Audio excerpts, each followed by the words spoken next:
Hello lovely people, I'm Catherine and welcome to this week's Slow Stitch session. I've just realised, I think I've got my t-shirt on back to front. Whoops, I've been out and everything and nobody's told me. Anyway, I think it was my granny used to say, if you put your clothes on back to front or inside out, you shouldn't turn them round anyway because it's bad luck. But yeah, my granny said lots of things were bad luck. Sorry if I'm wobbling you around, I've got you handheld. So this week, as promised or as referred to in earlier videos, I'm going to do a little tutorial because I've had for some time a bee in my bonnet about making... Stells, can you stop it? Stells? Sorry, she's nibbling herself, that's not very nice. About making these little lotus bags. So while I was making a prototype, because it's many years since I've made one and I don't have any still, they make wonderful gifts by the way. If you make them on a sewing machine, they come together in no time at all. But anyway, whilst I was making a prototype, just to make sure I, could tell you sensibly how to do it, it occurred to me that you could also make a bowl using a version of the same process. So this is basically a two-part tutorial. First, I'm going to show you how to make a little lotus bag, and second, I'm going to make a bowl. Now, the bag lends itself to sewing machine, and doing it quickly. And the bowl I've done very much in the slow stitch ethos, so hopefully there's something for everyone. Oh dear, Stella doesn't think so because she's yawning. The other thing I wanted to say, and I'll show you the flyer on my tablet under the lamp in a minute, is that I'm putting the Crumbs of Comfort quilt, which is the memory quilt I made for my dad, in an exhibition in Bridport for the last long weekend in June, and it's in St Mary's Church, I believe it's called, in Bridport. And it's, I'll give you the details in a minute and then you can see everything. So if you are in that area, do go and have a look because I think it's going to be very special. So without further ado, let's get onto my desk and get going. Okay, before I get started with the bag, I just wanted to share with you details of an exhibition. I've got it on my tablet, I hope it's not glary. I'll also put the details and a link to the organiser's website in the description box. It's from the 27th to the 29th of June, that's over a weekend, in Bridport at St Mary's Church, and it's called Bright and Beautiful, a Festival of Quilts and Flowers.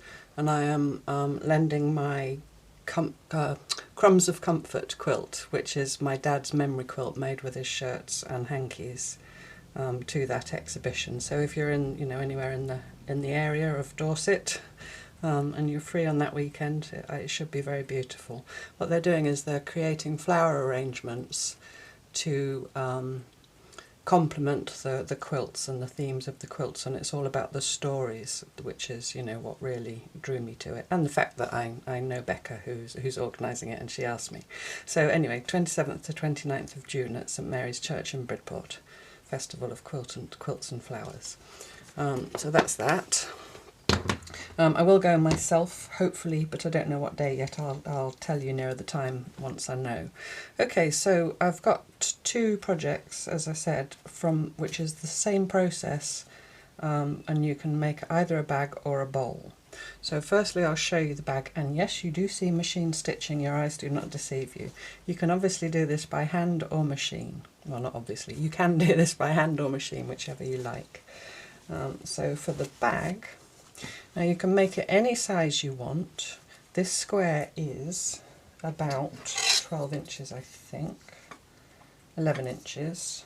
The finished bag, it's all variable. You'll see, as I share the process with you, it depends how deep you make the sides, but in general your bag will end up sort of half to a third the size of your square, because the square makes the base of the bag and the sides, although it's much more organic than that. But anyway, so all I've done is I've put two squares of cloth right sides together, and for the bag I would say you can use your slightly thicker cloths. This is a bit of I'll turn it out in a minute so you can see. This is an upholstery sample, but it's not very thick, and this is a piece of silk. I mean, just use what you've got. You could easily use cotton or, whatever. But I think if you've got upholstery samples and you don't like to use them in your slow stitching because they're a bit thick, this is a good way to use them. So all I've done is I've put them right sides together, and I've sewn a half-inch seam on my sewing machine all the way round. you could, like I said, easily do that by hand. And I've left an opening along one side of about 4 inches. And then I've clipped the corners, and I clip corners twice to get this shape because I find it much less bulky that way. So I've left one just to show you in case you don't know. So firstly I clip straight across the corner, making sure not to cut the stitching, about 1/8 of an inch away from it, like that. And then I cut from where the stitching, where the point of the stitching is there, under a kind of more oblique angle. I just shave a bit more off that way, and then the same coming back this way, like that. And I just find that that really reduces the bulk in the corner, and you get any, if corners are important to you. With this design you can always sew a bead or a button for embellishment on the little points, and it will hide any dodgy corners, so that's another good thing.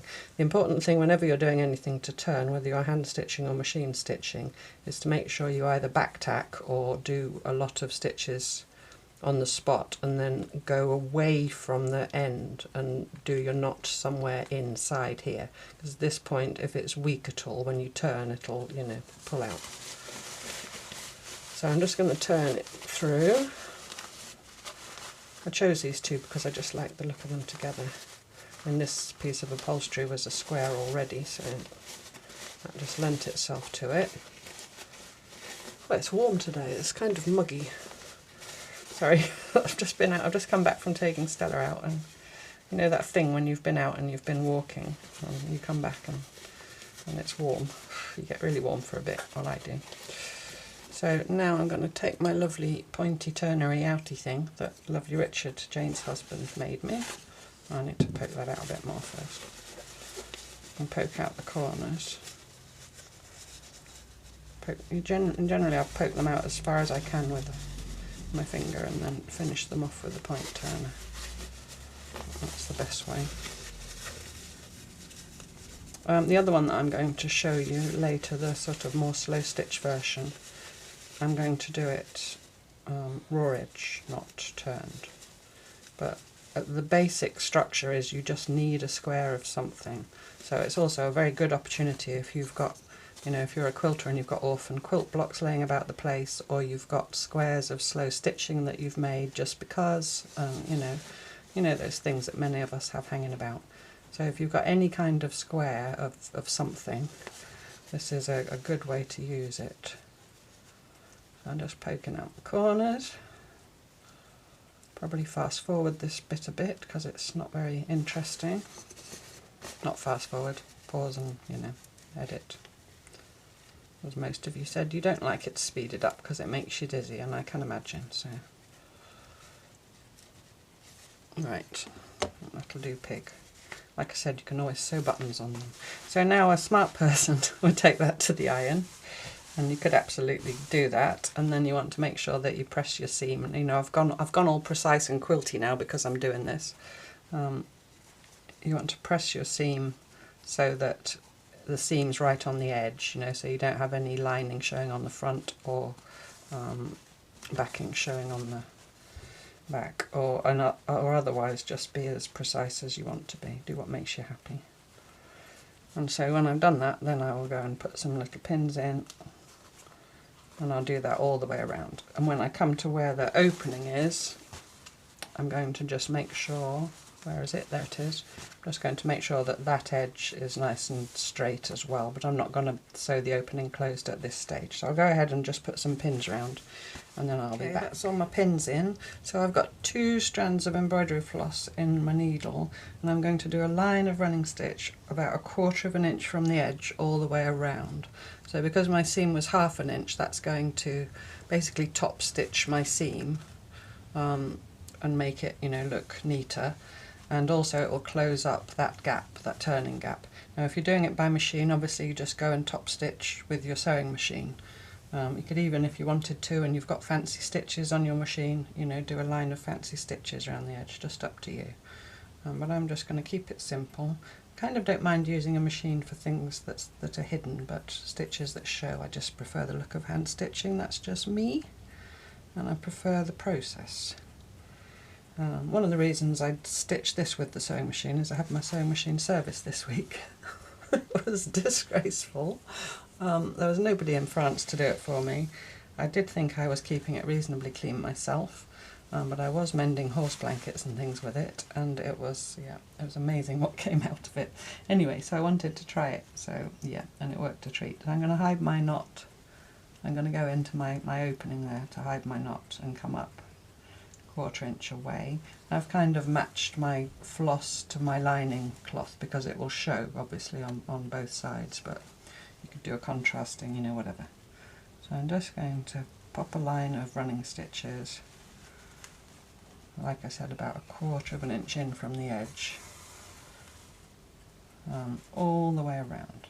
And then when I've done that, I'll be back with the next stage. Okay, that's my top stitching all done around the edge. So now the next thing you need to do is decide what's the lining and what's the outer of your bag if you haven't already. I've decided this is going to be the outside, and then you need to find the centre of each side. So I've done 3 already, pretty simple. Just fold it in half and find the centre and mark it with a pin, like so. And now here's where you can play about a little bit, but I think from my experimenting it's best to have, you're going to fold in these corners which are going to make the lotus shape. You could fold them in any depth you like. If you folded them in really tiny like this, I'll just put a pin and show you quickly. On this side, sorry there's a dog barking outside, but I've opened the window because like I said I was warm. So if you folded them in like that, this would be the side of your bag, the depth of it, but it makes this kind of sticky out shape. You'll see when I've made it. I think it's nicer to have a smaller bag and it's more floofy on the outside. You can get less in it, but you'll see. But once you've got your square, and I show you the next bit and stop wittering, you can have a play just by pinning and trying it, you know, and see what you think. So I'm going to fold these in more. So from my centre point out, I'm going to measure 1 inch each side, and then I'm going to fold to that. So I'm going to do it, I can't do it like that because this ruler's got an extra bit. Well, I'm going to measure it 1 inch plus the extra bit of my ruler. If you had a square, which I do have several, but I'm aware that not all of you do, you could obviously hold that on there, look through your square if it didn't have your old label on, look through your square like that, line it all up, super accurate, and then fold against your square if you had a square. That's how you do it, and then you know that's a nice right angle. And then once you've done that, then you get a pin and just pin that into place. If you don't have a square and you've got a normal ruler, then you can do the same thing, measure from the pin, and I want to come here to the 7 inch line, fold like that. You could then hold that there.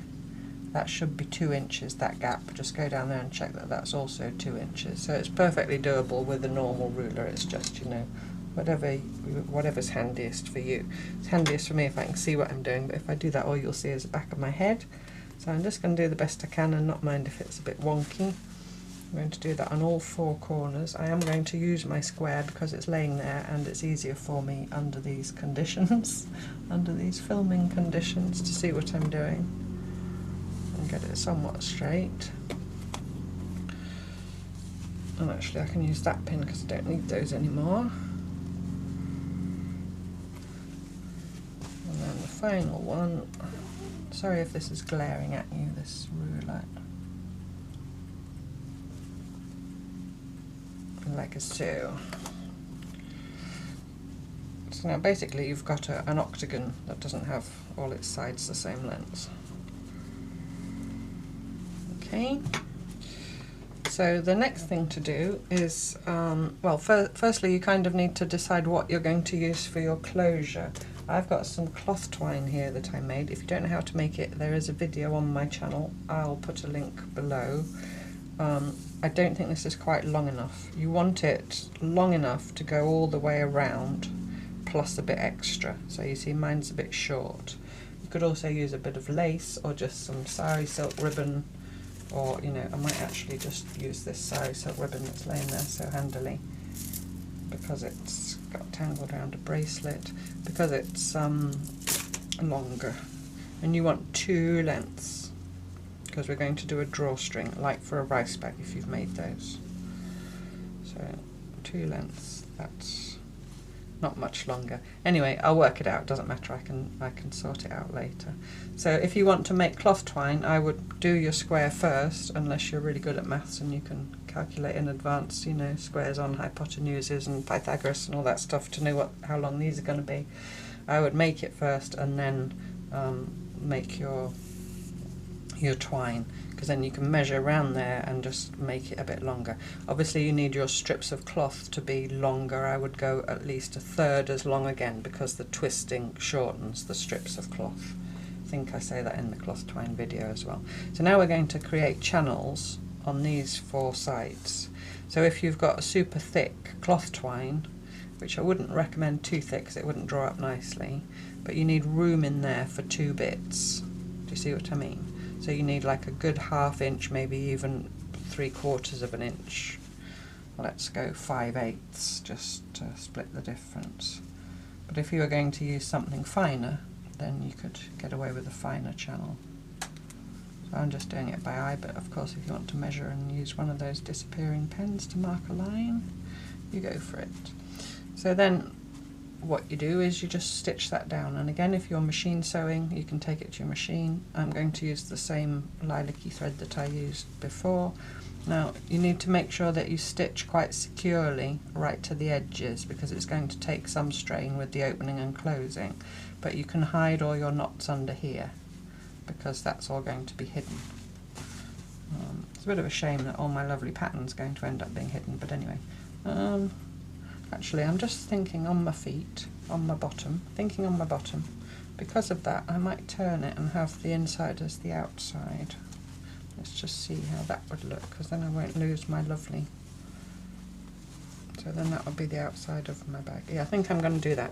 I'm going to do that. I'm going to swap all my points round. So I'll edit me out doing that because that's boring. That's just because of my cloth. And I was hiding all my lovely floral roses. Okay, I've flipped it so the inside was the outside and vice versa. So now I'm just going to again do a running stitch. Did I say if you're doing by machine you can obviously just go and put a line of machine stitching, but you need to make sure you really back tack the edges. But I'm going to come up underneath this handy dandy little flap here and hide my knot in there, because that's not going to show. Make sure I come out right on the very edge. There.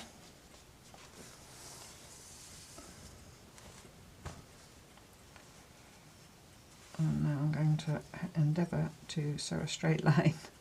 I'm going to just come off the edge into the undercloth and come back up just to make sure that edge is, so I've basically done an overcast stitch just to secure that edge down.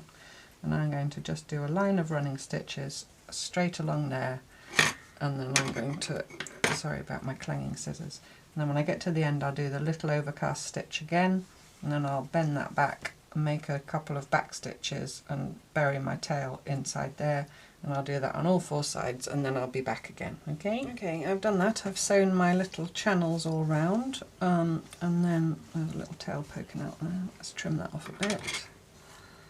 So then there's 2 things now. You can finish it off by threading your drawstrings through, and I'll show you that. Or the other possibility is you can actually stitch the little sides up. So here, this will become the sides between the 2 folded points. You could fold those like that, matching, you know, as best you can, and you could just stitch that little bit up close like that. I'm not going to on this one, I'm going to show you this one without, but I've got a little prototype that I made where I have done that, and I'll show you that in a minute. And also when I get on to the other version, the Slowstitch bowl, that will have the side stitch. So this I'm going to leave open. So what I'm going to do now is I'm going to take my slightly too short drawstrings, and you start at one corner and thread it through. I've got this broken crochet stick, which is good for this.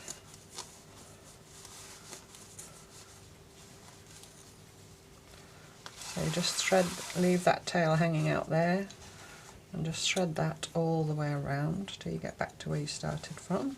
There we go. So I've only got my two little tails there. They could do with being a few inches longer, like I said. And then with the other one, you just start at the opposite corner and do exactly the same thing. And this is why your channel needed to be big enough to get your two chosen things through, depending on how thick they were. And just be a bit careful when you come to your opposite tails. I'd fold them down out of the way and push this one through on top of them. You just don't want to, you know, push them back through. So one more side. That sound of this silk pushing against the silk, because my cloth twine is made of sari silk and a bit of eco-printed silk. Makes a nice sound. Okay, so now I've got my two tails either side, on opposite sides. This is the outside of my bag, where your corners fold out, that's the outside. So I'm going to turn it the other way up. So this is now the inside of my bag. Now it doesn't go brilliantly the first time, it kind of needs to find its folds and creases. But the principle is you get hold of your two cords each side and you pull. Dish it in a bit. And these little sides, they're not sewn, but they should, once it learns, you know, once it learns its way, they should come in like this, the little side pieces. And then the little petals that give it its name of lotus, I'll just fiddle with it a bit to make it look pretty, are on the outside, like this. Do you see how it's opened like a little, what do you call it, lotus, lotus scattering? And yeah, you can fiddle about with it. Like I said, it needs to kind of find its way, because you're making a bag out of a square basically. So you might need to fiddle with it at first. Probably what I would do is I would stuff it with cloth or something. Cloth, because I have it laying about the place, as I'm sure you all do.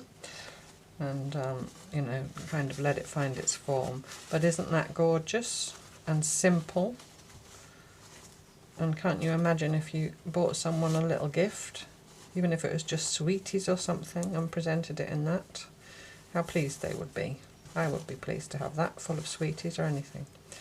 So that's a little lotus bag. I'll just tell you the size. So my square that I started with it wasn't quite 12, I think it was 11 something. And my finished bag is about 4 inches. Do you see there? 4 inches across. So it does go down to about a third, because your square is obviously being the base and the sides and everything. So there we go. So that's the little bag. Just tie it in a bow. Oh yeah, I know. Before I tie it in a bow, I'll open it up again. So then to open it up, you just undo your knot, and then you can pull on your little petals that way, and that way, and that way, and you can open it up just like that far.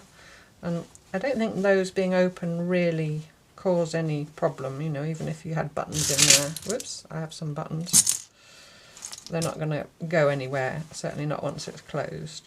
But it's up to you, you know, you have a play and see which you like, and you can open it up wider, and you can even open it up completely flat again if you want to, back to where it started from. So I just think they're so simple. I just love the simplicity of them, and ingenious. Another embellishment you could do, well, you could do all kinds of things, but you could sew a little button or a bead, like I said, onto your corners. I'm just getting something to audition here, and this, whoops, big thing of buttons, like that one for example. That would also look cute if I had 4 of those. And if your corner turning wasn't perfect, that obviously would hide it. So you could do that. I'm sure you can think of other things. Okay, so that's the bag. See, it went much better that time. It's learning, just needs to learn.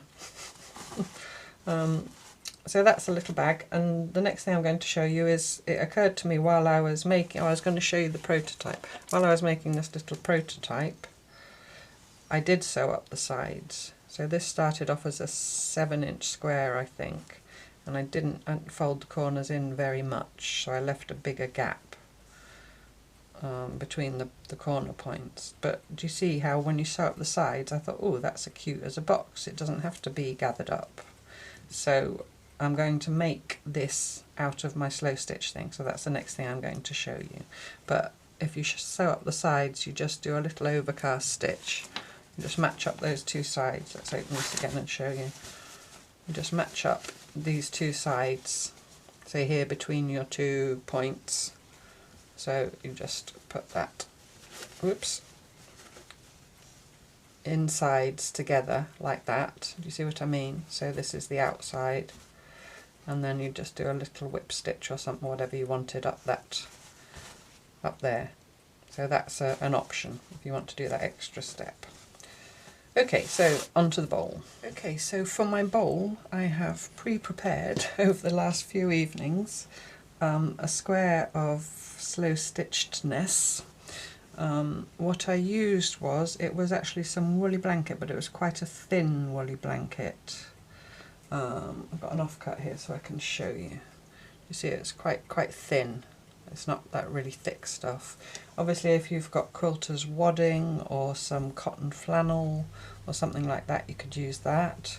And then I collaged on all kinds of scraps out of my scraps, overlapping them all by about 1/4 to 1/2 inch, and pinned them with my little applique pins. Then I invisible basted them all on. The invisible baste, can you see those bigger stitches on the back? Probably hardly. But if you're new here, that means that you take a tiny little back stitch on the front and a bigger stitch on the back, and I did that all around all my pieces to make sure they're all anchored down and to get the pins out. And then I sat with my tangly nest of orts the last few evenings, and I just stitched parallel lines of running stitch in all different colours going one way, and then I turned it through 90 degrees and stitched parallel lines of running stitch going the other way. And here and there I do this little overcast stitch on the edge of some of the patches, just if I'm stitching along and I come up to, like, can you see this bright orange? I came to the edge of this patch, so I did the overcast. I just do it here and there, it's just what I do. But anyway, you could create this however you want, that's my way. If you need more explanation of how I do cloth collage, the cloth pouch video in the tutorials playlist will show you the process in more detail.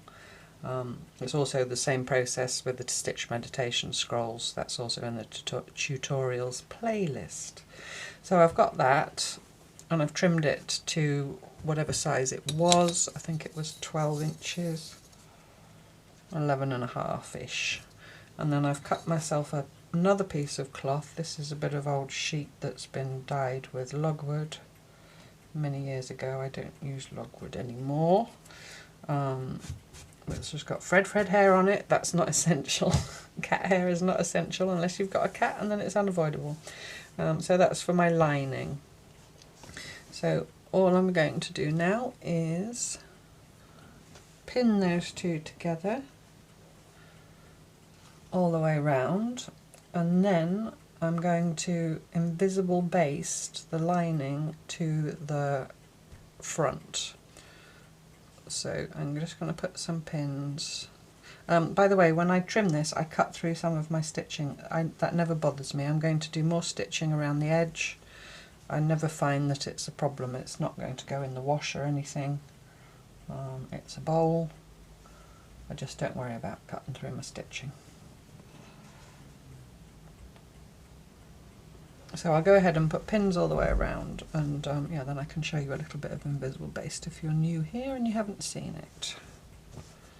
The one thing I would say is, because I'm leaving this raw edge, I am going to do some blanket stitching, so it will hide the edge a bit. But if you had something like quilter's wadding that was really white, just be aware that you might see it. You could always colour it in with a Sharpie. I have done that before. Not on wadding necessarily, but I was telling a friend the other day, I put a quilt into a show. I didn't win anything. Don't know if it's because of the Sharpie. It was heavily free machine embroidered, and here and there was some tension issues. It's actually my mandala quilt. It's got black cloth on the back and lots of bright colours on the front.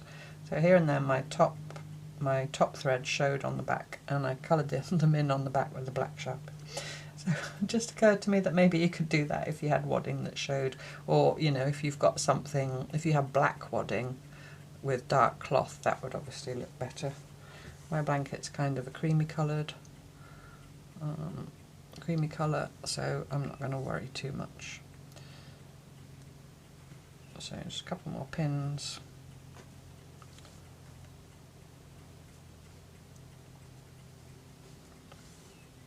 And you don't have to invisible baste. You can just keep the pins in until you've stitched, but I just always prefer to do the invisible baste, and then I can work without pins. Right, so I'm going to find some here. I've got some normal machine cotton that's kind of a bluey grey that will blend with my backing a bit. Let's find my lovely little sharp needle that Jenny sent me.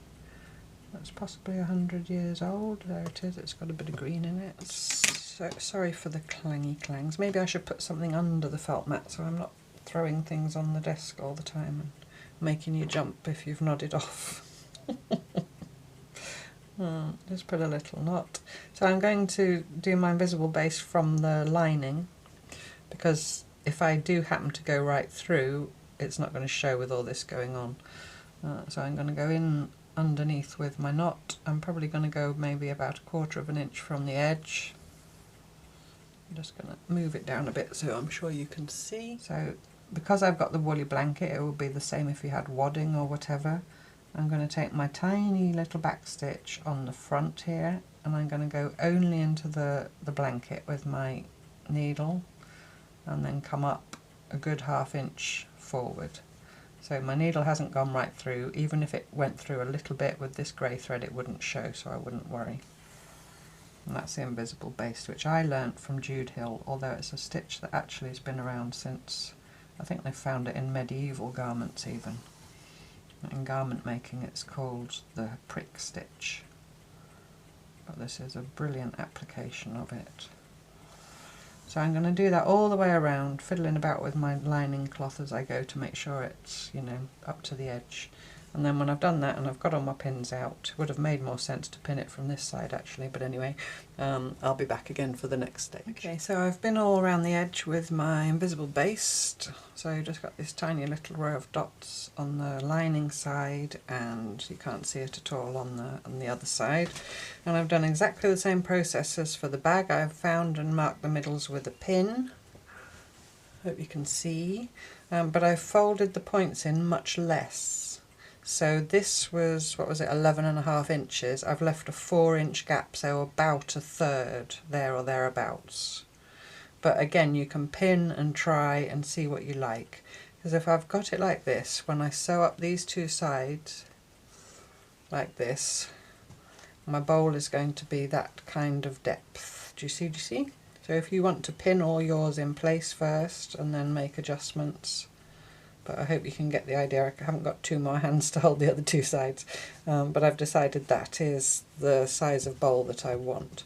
So I'm going to leave these just pinned for now, because I'm going to deal with those at the end, and then I'm going to start sewing up the sides. So I'm just going to fold them with that centre pin there at the bottom,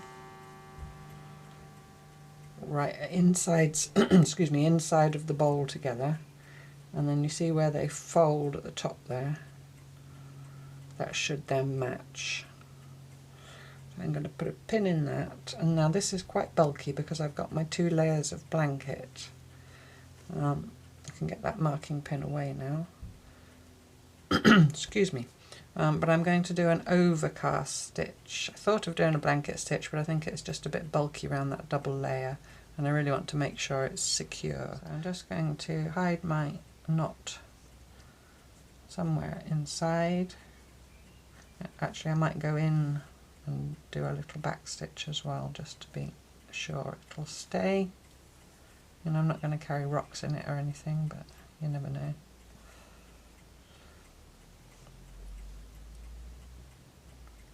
And then this is where I said that your wadding or whatever, or your blanket or whatever you've used will probably show through your stitching. I guess you could do this on the machine if you wanted to, with a, could you? No, it would be difficult to get a straight stitch down there. Maybe a zigzag, a close together zigzag, or almost a satin stitch, but it would depend on how robust your machine was, I guess. So I'm just going to do overcast stitches as close together as I can, and I'm going to do all 4 sides the same way. And I don't mind going up and back again if I feel I need to, you know, go over them. It's quite soft, this blanket, although it's quite thick, until I think it looks right. Okay, that's all 4 of my sides sewn up, and I did overcast stitch in one direction and then back in the other direction. And I don't know if it shows up, but it kind of creates almost like little cross stitches. I mean, very messy ones, but anyway. I'm quite happy with that and the size of it and everything. Now I need to do something with these raw edges, and I also need to do something about the flaps. I'm not making channels because I'm not gathering it up, obviously it's too stiff for that. So what I'm going to do is I'm going to do blanket stitch all the way around the edge. So I've just taken the pin out of one of them. I'm going to come in and hide my knot somewhere down in here. And I'm going to blanket stitch from the purple side. And the reason I did the sides first was because now I can do one continuous line of blanket stitch, otherwise I'd have had to blanket stitch each corner and stop and start my thread. So I took a view that this would be less bothersome than doing that. You might have a different idea. So I'm going to come over and make an over stitch and come back out the same hole to start with. And then I go back in sort of next to it and come out behind that stitch. I don't know if this is the proper way to start blanket stitch, it's what I always do. And now I'm going to come from the back to the front, keeping them, you know, as even as I can, and trap my loop so that it lays along the raw edge of the thing. What I said earlier, by the way, about colouring your wadding with a Sharpie, if you do think, you know, if you took me seriously and you want to try, do try it on a scrap first, because the pen might bleed, you know, and if you did it on your finished work and you'd spent hours and hours slow stitching and the Sharpie bled into all your fabrics, then you wouldn't be very happy with me. So it was, I've never done that on wadding. I've done it on, like I said, I had to hide pore tension issues, but yeah, do try it first on a scrap. So you get the idea, blanket stitch. So I'm going to just do that all the way around the edge, all the way around to back to where I started from, and then I'll be back to share with you what I'm going to do about my pointy corners. Okay. I've done all my blanket stitch all the way around. My corners are not as good as they could be. Just going to cut that a little bit. So that, in principle, is your bowl. But now you have to decide what you want to do with these flappy things. Just stitch them down to the outside. You could push them up slightly, that you can see. So not pull them down tight against the stitching line, but push them up slightly. So they've got a bit of body. Let's stick a pin so you can see what I mean and get my hands out of the way. So they've got a little bit of a curl to them. I hope you can make out what I'm talking about. So you could just stitch that down. So hold it down against the stitching line and then push it up a bit. Do you see? Do you see? And then you could stitch that down. You could find the button that you like. That's a bit big, and stitch it on there. That's one option. Another option that I thought I was going to do, and now I'm not sure, is I've got these fairly weighty beads, and I thought if I sewed a bead to each point, perhaps under its weight alone it would hang nicely.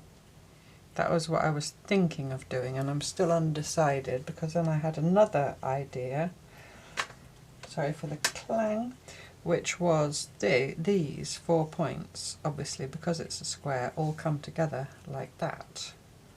So you could have it so you could close it. So what I thought you could do then is get some ribbon of some kind, or cloth twine, or you know, whatever you've got. This is a bit of sari silk that was laying from before, and you could stitch that 4 pieces, 1 to each point, and hide the where you stitched it with a button if you wanted to. And then I'm going to pin that and give it a try.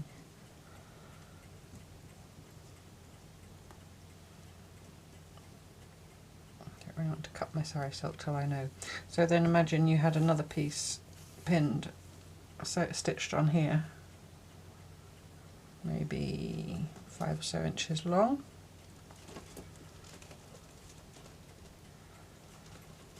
Let's turn that one round so I've got the end.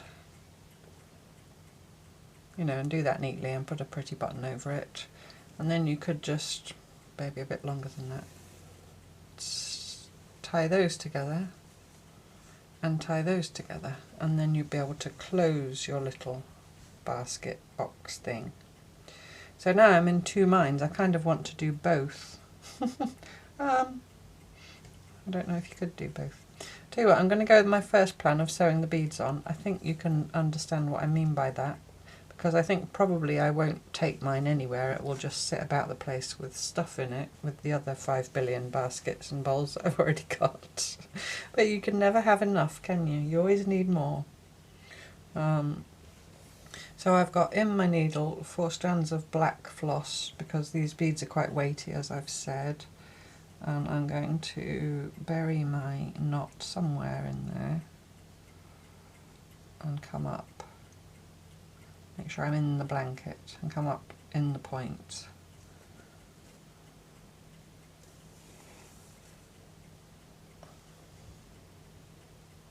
I don't dare pull that any harder, I'm just going to trim that off. And put them down on there so they don't keep clanging.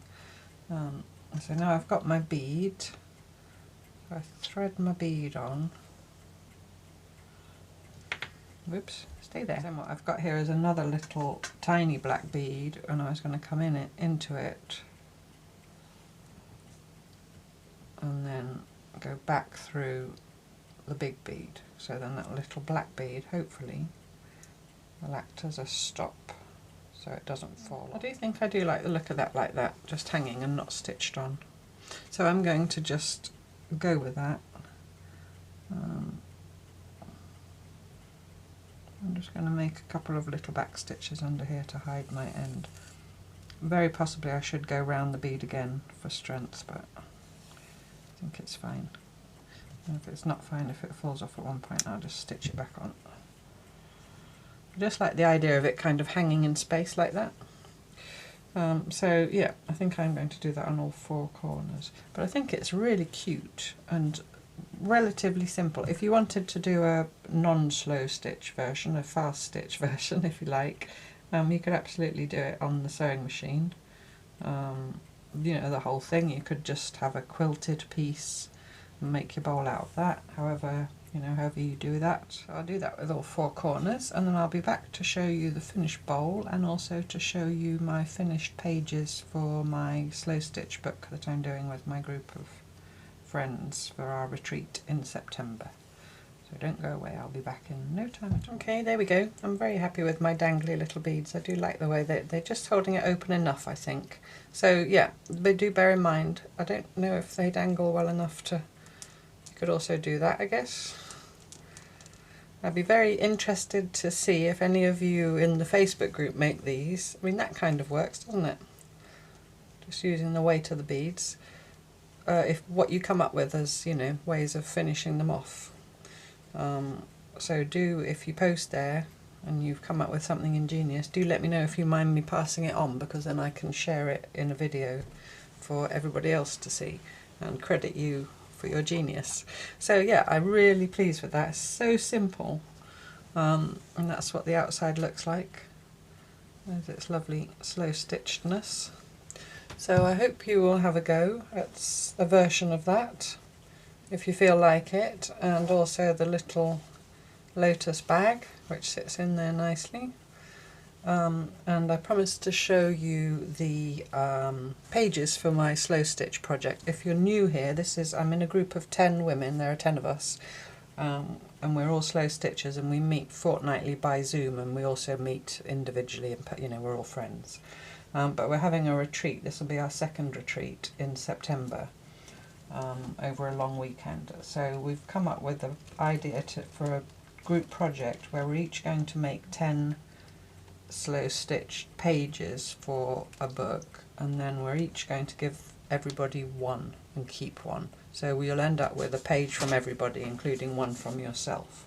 So my one from myself, I think this was the last Wonky Wednesday. I had this laying about, this little log cabin block, and I've stitched my red circle on, which is my theme that I'm putting on all of them. So that's my one that I'm going to keep. It's really off centre, but I don't care. I like wonky. So here's, and don't think you've seen this one yet. This was, all of these kind of relate in some way to the recipient, and they all had names pinned on them, which I've taken off so you can't see whose is whose. So this was Granny's Flower Garden with some eco-printed wool, and again with the red circle. This one you've seen before. This was a log cabin. This I think was the first one I did. This was with cloth weaving. This is some cloth collage with some French knots. This was done, I think, did I do this? I think I did this with you. This is Borrow inspired, so it's not on a backing, so I pieced it from both sides at the same time. Yes, I did this with you, didn't I, a couple of weeks ago? And I've put the red circle on it. This is inspired by Jude Hill, who did a project called the Magic Feather Project some time ago. So it's a satin stitched feather in the centre of a circle, and some seed stitching and so on. So that's that one. Fred's just woken up, he's gone for a stretch. This was, remember if you were here last year and we did the molar technique where you cut away, you put 2 layers of cloth and then you cut away or several layers and cut away the in-between layers. I don't know if you can see, but there's some orange in there, so I put the green silk over the orange silk, and then I cut away, excuse me, I stitched a circle, and then I cut away in between to show a bit of the orange. And then I've done lots of stitching on it as well. This one is an eco-print hazel leaf, and I've just stitched along where the leaf veins would be, and then I've done the decorative blanket stitch around the outside of the circle. And then the final one is this, which is a kind of exploded wonky 9 patch, which we also did something similar in the weekly project last year. So it was just 9 little patches of scraps of natural dye. This is indigo, and that's a bit of my dad's pyjamas actually. That's not natural dye, but it's been tea dyed, and eco prints. So that's my 10 pages. So that's my contribution already for our retreat at the end of September. So I'm very pleased to have completed those. They're not all the same size. I hope I'm forgiven. That's considerably smaller.